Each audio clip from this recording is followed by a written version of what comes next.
శ్రీ పొట్టి శ్రీరాములు నెల్లూరు జిల్లా సర్వేపల్లి నియోజకవర్గం తోటపల్లి గూడూరు మండలంలోని కోడూరు డాక్టర్ బాబాసాహెబ్ అంబేద్కర్ బాలికల గురుకుల కళాశాలలో ఆదివారం 5వ తరగతి మరియు ఇంటర్ మొదటి సంవత్సరం ప్రవేశ అర్హత పరీక్ష నిర్వహించారు.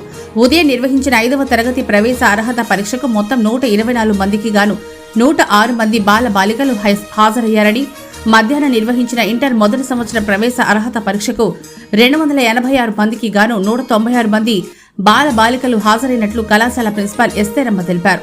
ఈ ప్రవేశ పరీక్షలు ప్రశాంతంగా నిర్వహించడంలో కళాశాల ప్రిన్సిపల్ సిబ్బంది ప్రత్యేక దృష్టి పెట్టినట్టు తెలుస్తోంది. ప్రవేశ పరీక్షకు వచ్చిన వారికి కావలసిన వసతులు సమకూర్చినట్టు తెలిపారు.